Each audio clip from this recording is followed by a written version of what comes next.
Dalam sejarah keberadaan lembaga anti rasuah di Indonesia, pertama kalinya Ketua Komisi Pemberantasan Korupsi KPK, yakni Firly Bahuri, menjadi tersangka dalam kasus dugaan korupsi berupa pemerasan terhadap mantan Menteri Pertanian Syahrul Yassin Limpo.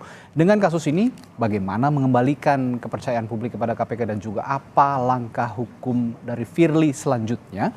Pagi ini kita akan bahas dengan sejumlah narasumber, diantaranya kuasa hukum tersangka Firly Bahuri, Ian Iskandar, lalu peneliti Pusat Studi Anti Korupsi Universitas Mula Warman, Herdiansyah Hamzah, dan juga Wakil Ketua KPK periode 2015-2019, Saud Situmorang. Selamat pagi, Bapak-Bapak. Pagi. Selamat pagi, Mas Radhi. Ya, saya ke Pak Ian dulu deh. Pak Ian, apa yang hingga detik ini diyakini Pak Firly dalam kasus ini?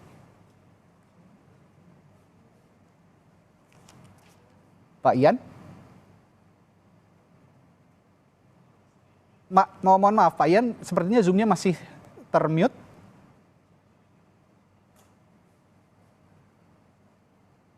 Ya, Pak Ian? Ya, sudah bisa mendengar suara saya, Pak Ian ya? Masih termute sepertinya audionya Pak Ian. Betul? Ya, Mas. oke, baik, sudah terdengar. Ya, saya ulangi Pak pertanyaan saya. Apa yang hingga detik ini diyakini Pak Firly dalam kasus ini?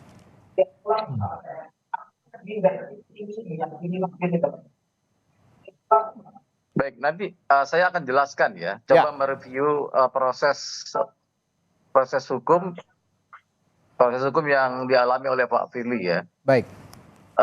Mulai dari laporan Dumas tanggal 12 Agustus 2023 sampai beliau dipanggil tanggal 16 November kemarin sebagai saksi.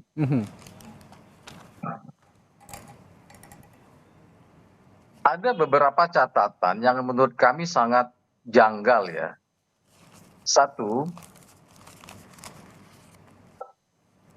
yang terkait dengan laporan yang seolah-olah dibuat oleh Pak SYL, mantan Mentan. Dalam BAP terakhir yang kami dapat informasi melalui pengacara Pak SYL tidak pernah memberikan keterangan kepada penyidik Polda bahwa dia memberikan sejumlah uang atau menyuruh orang untuk menyerahkan uang kepada Pak Firly. Itu satu kejanggalan. Yang kedua, penyidik Polda itu pernah mengkonfrontir beberapa saksi yang dianggap terlibat yang terkait dengan proses penyerahan uang yang menurut katanya kepada Pak Firly dan ajudan Pak Firly. Tapi itu pada saat konfrontir itu mereka pun saksi-saksi itu tidak tahu, tidak saling kenal gitu, ya, tidak saling kenal, tidak tahu kapan kejadiannya, di mana lokasinya gitu, ya. Nah selanjutnya juga saksi-saksi yang diperiksa oleh pihak penyidik Polda itu dalam pemeriksaannya itu diminta membuat pengakuan. Diminta buat pengakuan, ada penerimaan, ada penyerahan, dan itu pun mereka bantah gitu ya. Yang jadi pertanyaan kami, apakah benar proses hukum yang dituduhkan kepada Pak Firly ini murni hukum gitu, atau ada hal yang lain gitu? Ini akan kita buka pelan-pelan gitu ya. Kita akan buka pelan-pelan sehingga kasus ini menjadi terang-berang. Apakah benar ini proses hukum murni kepada Pak Firly atau ada kepentingan lain? Itu menjadi catatan kami. Nah, yang paling mengagetkan kami, pada saat Pak Firly diperiksa sebagai saksi, tidak ada satupun materi yang ditanya penyidik Polda terkait dengan tuduhan penerimaan gratifikasi atau penerimaan hadiah dari orang yang mengaku memberi. Misalnya mantan SYL atau ajudannya SYL, tidak ada materi pertanyaan seperti itu. Pertanyaan kepada Pak Firly hanya sebatas pertanyaan yang sangat normatif. Seperti apa yang sangat normatif itu, Pak Ian? Iya, terkait dengan apa, riwayat jabatan, riwayat Oke, penempatan gitu kan. oke, Nah, ini menjadi sebuah proses hukum yang janggal gitu. Tahu-tahu Pak Firly ditetapkan sebagai tersangka dan semuanya di-framing oke, seolah-olah Pak Firly ini menjadi apa, tokoh jahat oke, ya, yang melakukan kejahatan tersebut karena jabatannya. oke, Nah, ini menjadi concern kami ya, mhm, supaya publik tahu gitu. oke, Banyak kejanggalan-kejanggalan yang dialami oleh Pak Firly terkait dengan proses hukum kepada beliau gitu. oke, Seperti itu baik. Mas penjelasan dari kami ya. Baik, artinya Pak Firly hingga detik ini meyakini dirinya tidak bersalah, tidak ada Oh iya, sangkut pautnya dengan urusan gratifikasi, lalu juga pertemuan dengan Syahrul Yassin Limpo juga dianggap tidak pernah terjadi begitu karena tidak saling kenal. Oke, betul. Dan keyakinan itu kan ya, berdasarkan fakta, bukan dibuat-buat. oke, baik. Saya ke Pak Saud. Pak Saud, penetapan Firly sebagai tersangka seperti yang dikatakan Pak Ian. Ini dikatakan terkesan dipaksakan begitu dengan materi penyidikan, materi penyidikan-penyidikan yang ada di polisi. Ini terkesannya dipaksakan karena salah satunya tadi pemeriksaan Firly ini tidak ada soal gratifikasi, tidak ada juga soal pertemuan dengan SCL, termasuk juga memberikan sejumlah uang dalam rangka gratifikasi begitu. Anda melihatnya juga seperti itu, Pak Saud? Iya, nanti kita biarkan aja Mas Ian yang bertempur di pengadilan. Hmm, Kita nggak mau masuk di pokok perkara itu. oke, Udah pastilah, pasti Mas Ian pasti lebih banyak tahu daripada saya di baik, kasus itu seperti apa. Demikian juga penyidik, saya nggak masuk di materi itu. Nanti oke, kalau itu kasus berlanjut, ya artinya kita berpikiran bukti begitu cukup, nanti Mas Ian akan berdebat di pengadilan. mhm, Tapi yang paling utama kan kita melihat kan peristiwa ke belakang. hmm, Ya pastilah Mas Ian harus membela apa namanya orang yang harus dibela karena azas praduga tidak bersalah kan tetap harus ya, jalan. Persoalannya kembali lagi kan ini ada jejak track record yang panjang ya kalau hmm, kita kaitkan dengan situasi di dalam KPK itu sendiri. Ya, jadi oke. artinya ini bukan kali pertama ada potensi pelanggaran yang kemudian ini meyakinkan kita bahwa peristiwa pidana itu terjadi. Kira-kira gitu, Mas. Baik, ya kalau ngomong soal kontroversi, saya juga punya catatan sebetulnya memang saat Firly Bahuri dari sebelum menjabat sebagai Ketua KPK hingga saat ini. Salah satunya soal di tahun 2019, soal pertemuan Firly Bahuri dengan mantan Gubernur NTB waktu itu Muhammad Zainul Masdi atau Tuan Guru Bajang, ada 2 kali. Itu bahkan Pak Firly waktu itu masih menjabat sebagai Deputi Penindakan KPK. Ini juga dianggap melanggar kode etik berat. Nah, sehingga pada saat pemilihan Ketua KPK pun banyak penolakan dari publik gitu ya terkait dicalonkannya Firly Bahuri sebagai Ketua KPK. Lalu juga menggunakan helikopter mewah. Nah, ini sama sekali mencerminkan atau tidak sama sekali mencerminkan sebagai pimpinan lembaga yang dicitrakan kepada publik itu yang bersih begitu ya. Justru mereka yang harusnya membersihkan citra buruk terhadap negara soal korupsi malah melakukan praktik-praktik seperti ini. Nah, Anda maksud seperti itu ya Pak Saud, yang track record sebelumnya itu kita lihat ya? Ya, dan bahkan kan track record itu sudah mulai kita diskusikan ketika yang bersangkutan waktu itu mengajukan calon pimpinan KPK. Dan Ya, setelah masuk 10 besar juga bahkan kita sudah mengirim surat juga ke Komisi hmm, 3. oke, Sayangnya waktu itu Komisi 3 mengatakan kita malah dituduh memberi berita hoax gitu ya. Waktu itu ya, ada salah seorang anggotanya mengatakan, bisa kita search itu. Jadi maksud saya gini loh, oke, eh, orang-orang baik yang mau datang ke KPK untuk memberantas korupsi bisa jadi memang belakangan dia menjadi lari dari visinya pertama mengajukan. Karena kan waktu dia mengajukan pimpinan KPK itu dia kan diminta membuat konsep ya, membuat satu draft pemikiran dia. Bahkan dia harus mencerminkan diri Anda itu siapa. Itu ada proses-prosesnya. hmm, Kemudian ada psikotes. Kemudian yang masuk 10 besar. Ya, itu kan berarti sudah proven. Nah, ketika masuk proses di politik tentu kita akan banyak perdebatan. Nah, kemudian kalau kita bicara manajemen, itu ada yang namanya kontrol. Ya kan, kontrol itu yang kita harap sebenarnya datang dari Dewas. oke, Ketika kesalahan pertama, katakanlah tadi disebut soal helikopter, karena memang kan ada 9 nilai di KPK, salah satunya sederhana. Jadi Anda melanggar nilai itu sebenarnya. Kalau kita bicara juga nanti ada nilai lain yang harus dipakai oleh Dewas untuk mensensor semua pegawai KPK dan pimpinan KPK yang disebutnya sebagai integriti, sinergi, kepemimpinan, profesionalisme, dan keadilan. Ini kan semua nilai-nilai yang sebenarnya sudah bisa dikenakan kepada yang bersangkutan. Artinya kenapa kemudian ini dibiarkan? Kemudian kalau kemarin kasus ketika helikopter itu masih sedikit lebih ringan case-nya. Ketika kemudian itu kalau dilakukan upaya yang sedikit lebih memastikan yang bersangkutan ke track yang benar sebagaimana dia tulis, bagaimana dia waktu mengajukan pimpinan, itu kan menarik itu. Kalau kita baca nanti draftnya yang dibuat oleh FB, bagaimana dia mengajukan konsep, dia kan ada tulisan di situ. Pasti sesuatu yang sebenarnya bagus semua. Artinya kita membantu dia untuk berada di track itu. Nah, ketika kemudian kejadian pertama terjadi soal helikopter dan kemudian menyusul yang lain-lain, dengan asumsi bahwa kita selesai, kita anggap selesai saja lah di Komisi 3. Oke, itu hak mereka memutuskan siapapun. Itulah konsekuensi kita memiliki undang-undang KPK yang seperti itu, which is itu juga nanti kita akan perbaiki. Jadi kembali lagi, ini sebenarnya jalan panjang yang sebenarnya kesalahan kita bersama, sehingga kita membiarkan proses-proses yang menyimpang dari jalan pikirannya pertama dia mengajukan konsep ke KPK itu terjadi. Berjamaah begitu ya? Tidak ada konsep jelek, itu semua bagus gitu. Oke, baik. Pak Herdi, Pak Saud tadi mengatakan sebenarnya ini kesalahan yang dilakukan bersama-sama sebelumnya. Ya, mengapa keberadaan KPK bisa seperti ini sekarang?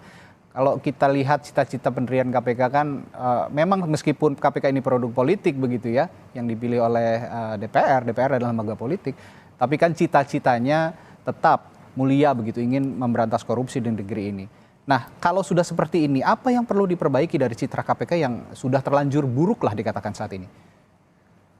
Ya, saya pikir pertama kita mesti melihat ke belakang juga ya. Saya setuju dengan Pak Saud tadi bahwa sejak revisi Undang-Undang KPK yang melahirkan Undang-Undang 2019 itu otomatis KPK banyak kehilangan mahkotanya. Salah satu mahkota yang sekarang kita perdebatkan adalah soal integritas. Kita kehilangan panutan, kita kehilangan semacam standar bagaimana integritas itu harus bekerja di dalam tubuh KPK, dan itu salah satunya dikontribusikan oleh Firly sendiri gitu. Jadi kalau tadi misalnya Bung Ian mengatakan ini kasus cenderung dipaksakan misalnya, justru tudingan itu juga dipaksakan begitu.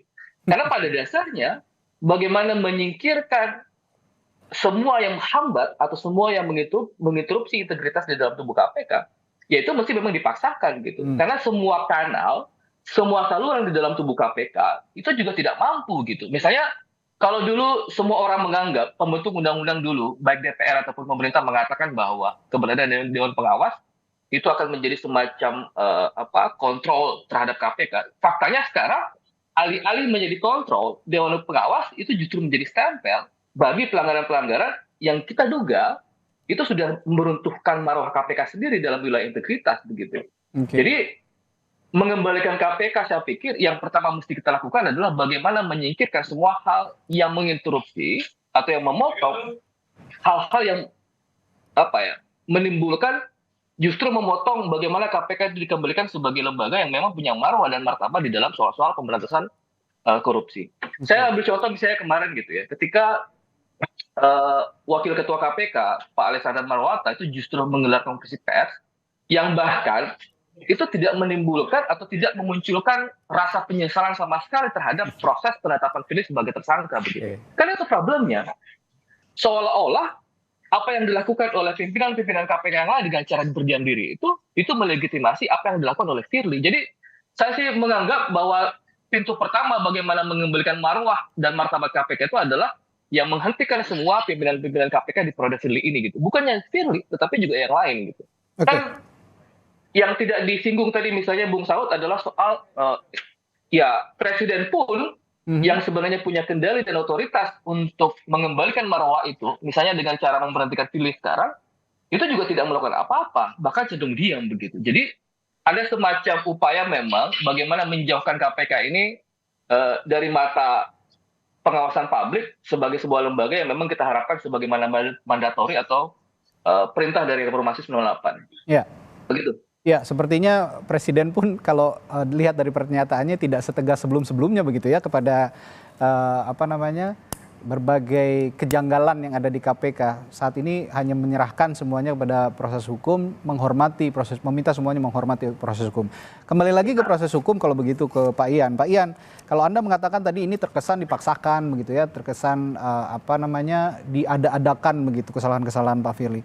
Tapi bagaimana dengan barang bukti yang sudah didapati oleh polisi? Salah satunya yang cukup mencengangkan ini ada apa namanya falas ya, dokumen penukaran falas dalam pecahan dolar Singapura dan dolar Amerika Serikat dari beberapa outlet money changer. Jumlahnya fantastis, 7,47 miliar. Bagaimana respons Anda soal ini, Pak Ian?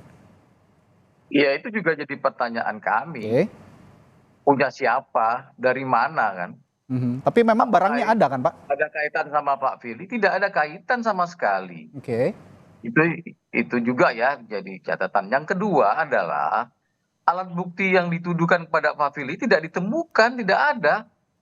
Mulai dari penggeledahan di rumah beliau, ya, sampai ke hal yang pribadi nggak ada.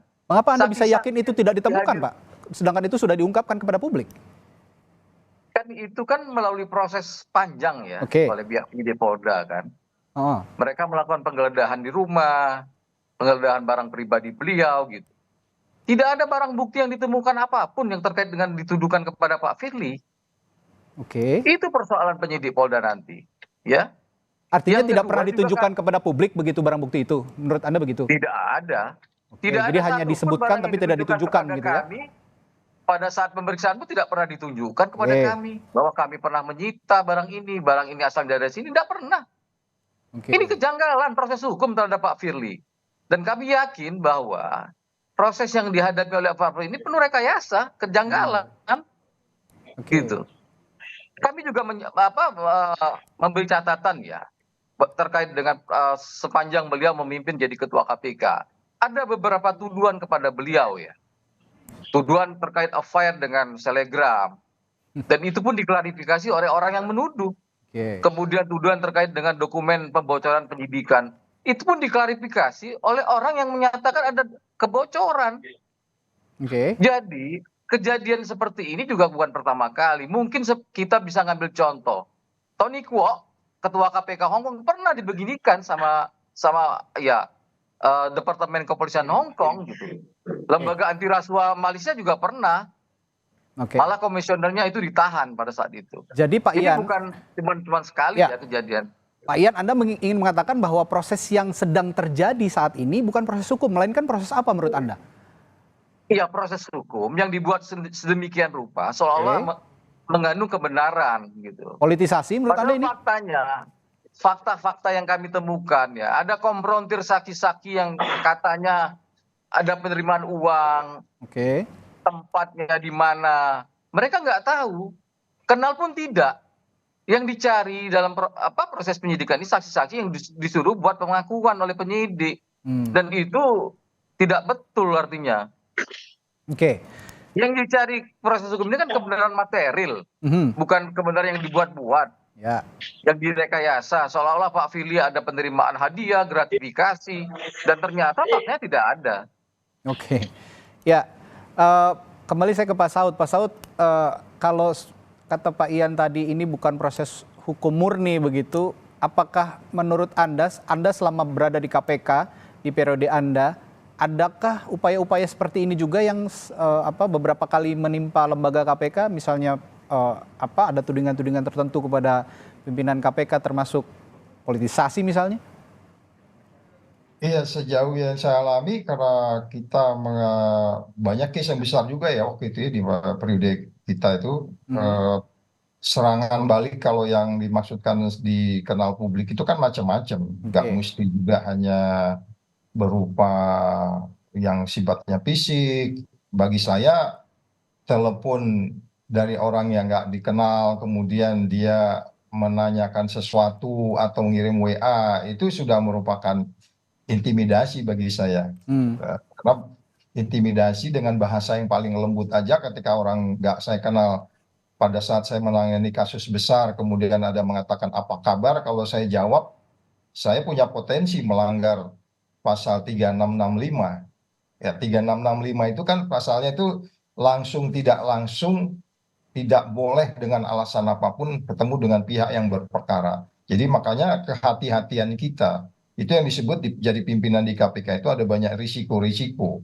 Risiko yang paling utama yang bisa dikriminalkan itu adalah pasal 36 dan 65 itu. Jadi Anda tidak boleh dengan alasan apapun langsung tidak boleh bertemu dengan pihak yang berperkara. Tapi dalam case ini dia tidak disebut di dalam kaitan 36 ya, tapi disebutkan dalam kaitan pasal 12E kecil dan 12B besar. Jadi maksud saya yang mau saya jelaskan adalah kalau pertanyaan kembali akan ada saja upaya untuk kemudian kita untuk jadi gagal.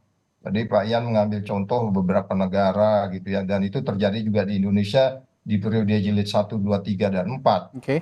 Itu sejelas memang kalau kita mau wisdom, itu potensi itu ada bisa terjadi. Tetapi kembali lagi, karena memang kita bicara adalah formil materinya seperti yang tadi sampaikan, ya itu memang tempatnya nanti mungkin bukan di Kompas TV ini, tempatnya nanti di pengadilan. Jadi maksud saya, Mas Ian ya berjuanglah untuk membela Firly dengan baik ya, semoga bisa dibuktikan bahwa dia tidak melakukan sesuatu terkait dengan pasal yang dikenakan.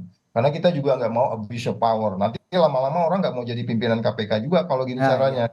Tapi pada bagian lain, kalau kita bicara pengawas internal kan kita berharap sebenarnya Dewas bisa memahami ini. Mereka sensornya lebih tebal daripada kita.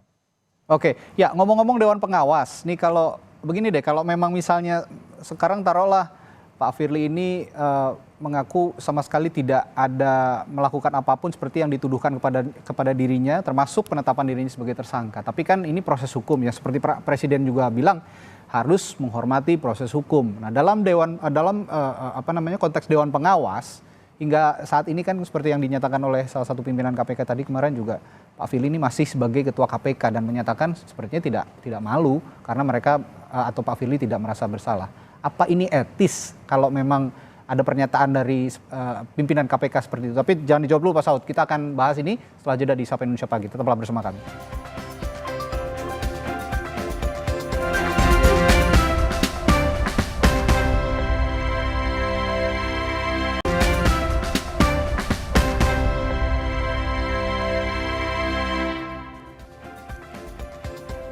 Ya, kembali di Sapa Indonesia Pagi. Tadi sebelum jeda saya sempat menanyakan ke Pak Saud Situmorang yang juga pernah berada di lembaga KPK begitu. Kalau melihat kondisi saat ini, meskipun Pak Firly ini menyatakan tidak bersalah begitu, tapi Presiden bahkan sudah berpesan hormati proses hukum. Proses hukum sedang berjalan. Dan jika untuk menghormati proses hukum itu kan ada desakan juga agar Pak Firly ini bebas dulu dari tugasnya sebagai ketua KPK. Tapi sampai detik ini tidak mundur dan bahkan pimpinan KPK lain yang menyatakan KPK tidak merasa malu atas kejadian ini. Apa ini etis secara etika, Pak Saud? Ya itu kan, itulah presiden kita ya, selalu bicaranya kayak begitu, normatif. Pernah nggak dia sadar bahwa ini dimulai dari ulahnya dia?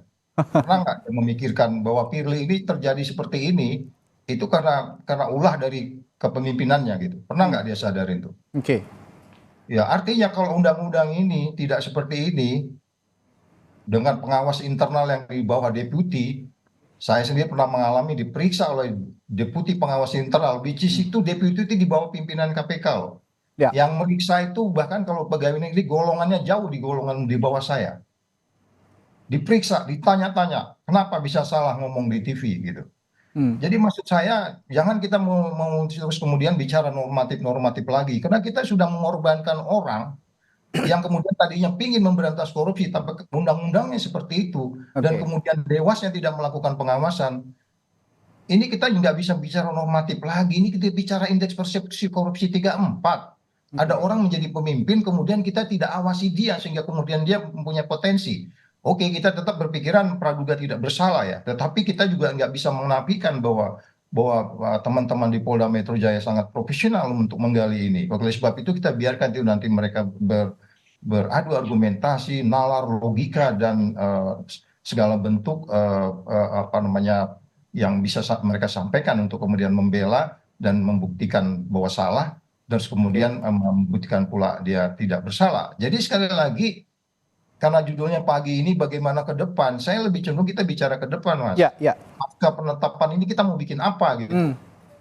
Ya, kalau kita mau bikin itu, saya bilang agak sulit kita mengharapkan sesuatu di pemerintahan sekarang ini, karena udah passionnya pemberantasan korupsinya nggak ada gitu. Oke. Kita mengorbankan orang loh.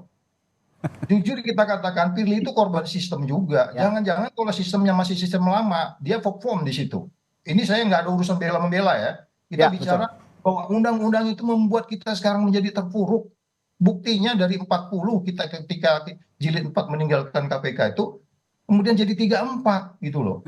Jadi maksud saya, kalau kita mau bicara judul pagi ini kita bagaimana ke depan, ya sudah pasti kita nunggu. Kita nggak bisa berharap apa-apa dari pemerintahan sekarang. Artinya kalau saya bertanya apakah masih ada harapan di KPK, ini jawabannya jika memang masih dalam koridor pemerintahan saat ini, sulit harapan itu terwujud begitu ya, harapan untuk KPK bisa pulih kembali. Bagaimana Anda bisa mengatakan perubahan? Kita waktu itu undang-undang itu ya, sekitar Agustus atau September 2019 kita minta Presiden bikin Perpu, tidak ditanggapin tuh. Sejumlah orang-orang wise man datang ke istana. Yang belakangan nangis-nangis di TV juga, orang itu ada di dalam itu. Mereka orang-orang wise man untuk please Pak, ini kita ini terancam. Dan ini hasilnya sekarang ini. Yang kita lihat gitu loh. Kan kita bicaranya itu warning, forecasting, problem solving. Jangan kejadian dulu baru kita teriak-teriak kayak begitu. Kita mengorbankan orang-orang, iya kan? Banyak gitu. Dalam hal ini akibatnya sistemnya jadi seperti ini dan negara menjadi seperti ini. Dan saya nggak tahu ya ke depan indeks persepsi korupsinya hari 34, kalau kita ini nanti lambat penyelesaiannya, bisa jadi analisisnya salah, bisa jadi ke depan yang akan diumumkan Februari nanti bisa jadi turun 30. Satu kelas dengan negara Afrika sana itu negeri ini lama-lama. Jadi maksud saya, stop berretorika. Hari ini kalau memang kita bicara pasal 32 Undang-Undang 19, perbuatan Pak Firly ini tercela tidak? Kalau kita bicara Undang-Undang nomor 1932, kalau tercela harus seperti apa? Ya kan? Jadi jangan membuat sesuatu. Kan kemarin saya dengar Dewas sudah kirim surat berdasar keterangan dari Polri, kirim surat ke Presiden untuk kemudian menindaklanjuti ini, apa yang harus dia lakukan. Jadi mari kita semua masing-masing, siapapun kita, Mas Ian, teman-teman dari ICW dan lain, kita berbuat di tempat kita aja supaya ada check and balance. Ya, semua kita harus di check and balance. Oke, penyidik di Polda harus di check and balance juga oleh Pak Ian sebagai pembela. Kemudian terus kemudian peran kita yang lain apa? Kita melakukan check and balance apa? Pagi hari ini kan kita melakukan check and balance supaya kemudian kita kembali ke jalan yang benar. Kemudian pemerintah hanya bilang ikuti peraturan, hanya begitu aja. Ya, saya sepertinya sepakat bahwa seperti yang Pak Saud bilang, Pak Firly ini juga sebenarnya korban dari sistem yang ada dari undang-undang yang ada saat ini begitu. Nah, ke Pak Herdy, Pak Herdy, kalau begitu, kalau Pak Firly dikatakan ini korban dari sebuah sistem yang sudah buruk begitu, jadi masih ada, kalau tadi dibilang Pak Firly sulit harapannya untuk memperbaiki KPK saat ini, jadi harapannya ada di revisi Undang-Undang KPK kah, dan bagaimana nasib revisi Undang-Undang KPK ke depan? Karena kita tahu saat ini sekarang sedang ada proses transisi kepemimpinan di negara kita. Ya, kalau berkaitan dengan revisi Undang-Undang KPK, mengembalikan KPK ke hitahnya ya, sebagaimana mandat reformasi 98, artinya itu adalah jangka panjang begitu ya. Kita berharap memang proses regenerasi pergantian kepemimpinan nasional juga memperbincangkan bagaimana desain KPK ke depan. Saya sedikit banyaknya setuju dengan Bung Saud ya. Ini memang by system, terlepas bahwa integritas Firly bermasalah, apalagi ditambah dengan sistem yang buruk, ya lebih buruk lagi kemudian outputnya gitu, hasilnya gitu ya. Bahkan saya sering menganalogikan tuh, bahkan orang-orang di Dewan Pengawas ketika sistemnya buruk, malaikat sekalipun yang datang ke KPK, itu juga keluar akan jadi iblis, tanda petik begitu ya. Kita bisa lihat faktanya gitu, berapa banyak kemudian dugaan-dugaan pelanggaran etik yang dilaporkan ke Dewan Pengawas itu semuanya lolos gitu. Mulai dari kasusnya Firly berkali-kali, Lili Pantauli sampai Johannes Tanak, itu semuanya lolos gitu. Artinya sebenarnya publik juga sedikit banyaknya tidak bisa berharap kepada Dewan Pengawas dengan sistem seperti sekarang ini. Maka ada kebutuhan bagaimana kemudian mengembalikan KPK saat sebelum revisi undang-undang itu. Kan sebenarnya problem utamanya KPK hari ini adalah bahwa ada soal kehilangan panutan, kehilangan mahkota yang bernama integritas itu, tapi kemudian orang yang kita anggap punya otoritas, orang yang kita anggap punya kendali penuh terhadap KPK, apalagi KPK di dalam undang-undang itu didesain supaya di bawah kekuasaan eksekutif, itu juga tidak melakukan apa-apa begitu. Saya ambil contoh, Mas Radhi. Ya. Dalam jangka pendek misalnya, paling tidak Firly dan kawan-kawan itu disingkirkan dulu di dalam KPK. Kan itu problemnya gitu. Saya mengatakan kawan-kawan pimpinan yang lain karena pimpinan yang lain juga sedikit banyaknya mengamini kan tindakan Firly karena tidak melakukan apa-apa. Misalnya begini, kalau di dalam ketentuan Undang-Undang 19 2019, khususnya di pasal 32 di ayat 2 itu mengatakan bahwa dalam keadaan pimpinan KPK itu ditetapkan sebagai tersangka, dia harusnya diberhentikan sementara misalnya. Artinya kan secara prinsip itu sudah memenuhi syarat bagaimana pimpinan yang lain itu bersikap. Saya bahkan mendengar tuh, ini hari ini kalau tidak salah ada informasi bahwa Firly masih dalam kapasitas sebagai ketua KPK dan memimpin ekspos perkara begitu. Kan logikanya ngaco, bagaimana mungkin seorang tersangka misalnya, status sudah tersangka tetapi memimpin ekspos perkara begitu. Kan itu jadi paradoks gitu. Bagaimana mungkin sebuah lembaga yang memang didesain untuk penanganan tindak pidana korupsi tetapi justru kemudian terlibat di dalam dugaan perkara pemerasan. Yang ya, itu adalah sebuah proses yang kita kualifikasikan sebagai tindak pidana korupsi juga. Kan di situ paradoksnya gitu. Nah presiden kalau mau sebenarnya kan tinggal kepres nih. 10 menit, 15 menit kepres itu ditekan oleh presiden, itu selesai dan itu bisa dilakukan. Cuma memang ini soal willingness, ini soal kemauan. Ini soal keberpihakan, ini soal komitmen presiden yang kita lihat sampai sekarang belum ada untuk mengembalikan marwah KPK. Begitu. Ya, meskipun hormati proses hukum, tapi ya bagaimanapun KPK adalah lembaga, bahkan pimpinan-pimpinannya punya tanggung jawab langsung kepada presiden begitu. Nah, seharusnya juga presiden yang harusnya bertindak terhadap situasi yang berada saat ini, yang ada saat ini di KPK. Baik, saya akan kembali ke Pak Ian. Pak Ian, langkah hukum selanjutnya kalau begitu, akankah ada pra-peradilan dari Anda sebagai kuasa hukum dan juga Pak Firly? Iya, tentu kita akan mempertimbangkan hal itu. Selain langkah pra-peradilan kan ada juga yang terkait dengan kita meminta untuk gelar perkara khusus ya. Jika tuduhan kepada beliau ini menjadi terang benderang apakah benar ini murni proses hukum yang disangkakan kepada beliau atau ada atensi yang lain. Mungkin itu aja pertimbangan kami yang akan kami ambil ya ke depan. Nah itu juga menjadi catatan bahwa Pak Saud dan teman satu lagi itu menyatakan bahwa Pak Firly menjadi sebuah korban sistem gitu ya. Ya tentu ini juga kesalahan kita bersama ya. Tidak bisa menyalahkan Presiden ANSI, menyalahkan Pak Firly ANSI gitu. Ya ini kesalahan kita juga bersama gitu. Dan kita harus akui secara jujur. Ya saya sepakat bahwa ke depan KPK harus tetap diperkuat, tetap melakukan kerja-kerja pemberantasan korupsi tanpa pandang bulu. Tentu ada idealisme kita juga sebagai seorang lawyer ya terhadap keberadaan KPK.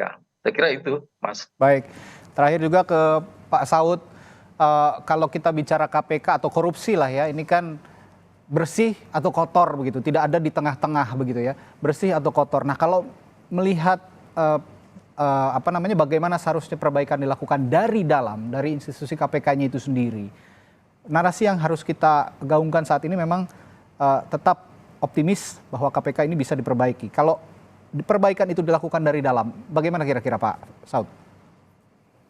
Pertama, karena dari sudah bagian dari pemerintah, itu mempertegas pemerintah yang harus dominan menyelesaikan kasus ini. Nggak bisa cuci tangan ya. Itu satu.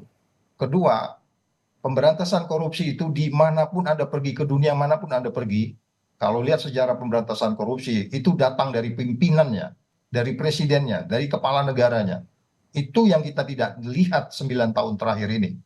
Sehingga kita harus menunggu presiden 2024 nanti siapa yang bisa mendorong perubahan. Baik, itu yang jadi catatan Anda. Terakhir juga ke Pak Herdy, ngomong soal seleksi pimpinan, ini kan nanti juga kalau memang kita bicara ada revisi Undang-Undang KPK ke depannya, ada presiden baru nanti di 2024, akan juga ada proses baru seleksi pimpinan KPK yang kalau dikatakan Pak Saud tadi proses seleksi pimpinan dari awalnya saja sudah tidak baik begitu ya di DPR ya. Produk politik ini memunculkan produk yang tidak bisa kita banggakan lah begitu. Nah kalau ke depan konteksnya dalam seleksi pimpinan KPK seharusnya seperti apa Pak Herdy?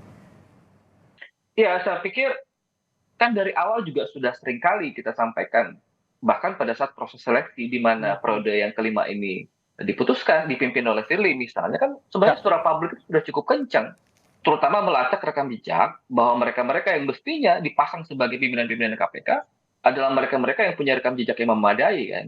Dia punya track record yang bisa menjanjikan bahwa KPK bisa dipimpin sebagai sebuah lembaga sebagaimana hitahnya lembaga yang lahir dari rahim reformasi. Cuma kan problemnya kritik publik, saran-saran yang kita sampaikan itu kerap kali memang ya lewat begitu saja. Itu mengingatkan saya dengan satu roman ya yang ditulis oleh Julius Verne. Dia bilang Aures habet et not audient gitu. Jadi presiden ini seperti punya telinga tetapi tidak bisa mendengar, dia punya mata tetapi tidak bisa melihat, ya dia punya mulut tetapi tidak bisa berbicara. Padahal mestinya ketika bahkan KPK sudah ditempatkan sebagai organ kekuasaan eksekutif, kan mestinya yang dominan adalah keputusan-keputusan presiden. Nah kalau dalam konteks ini misalnya kita berharap yang minimal hari ini misalnya presiden itu sudah mengeluarkan keputusan untuk memberhentikan Firly begitu. Bahkan kalau misalnya presiden mau, ya untuk periode sekarang itu di stop, jangan berikan perpanjang otomatis secara gratis pula satu tahun itu. Kan kalau kita melihat rekam jejaknya kan 20, kalau tidak salah 20 Desember 2019, Firly dan kawan-kawan dilantik. Artinya itu akan habis di tanggal 20 Desember 2023 ini kalau kita mengacu masa jabatan 4 tahun. Presiden punya otoritas untuk menentukan, ya sudah stop aja, jangan diperpanjang, buat seleksi ulang untuk memperbaiki dan mengembalikan marwah KPK. Begitu. Ya, berarti kalau berbicara soal momentum bersih-bersih lembaga KPK, perbincangan kita pagi hari ini sepakat bahwa presiden ataupun pemerintah saat ini harus melakukan tindakan cepat, bukan maksudnya berintervensi, tapi intervensi untuk konotasi yang positif begitu ya, termasuk juga soal kepres terhadap yang terjadi saat ini di KPK untuk menonaktifkan dulu Firly Bahuri dan mempersilahkan dirinya untuk fokus menjalani proses hukum. Ini yang terbaik dan juga ini bisa jadi contoh awal begitu ya bahwa KPK sebenarnya masih bisa diperbaiki karena masalahnya saat ini kalau kata bapak-bapak yang hadir pagi hari ini melalui sambungan Zoom ini sudah cukup genting gitu. Baik, terima kasih Bapak-bapak. Hari ini perbincangannya ada Pak Saud Situmorang. Beliau adalah Wakil Ketua KPK periode 2015-2019. Lalu juga ada peneliti Pusat Studi Anti Korupsi Universitas Mula Warman Herdiansah Hamzah dan juga kuasa hukum dari tersangka Firly Bahuri Ian Iskandar. Terima kasih Bapak-bapak. Selamat pagi, sehat selalu. Pagi. Terima kasih Mas Radi, sehat selalu. Terima kasih. Ya. Saud Bung Ian. Terima kasih Pak.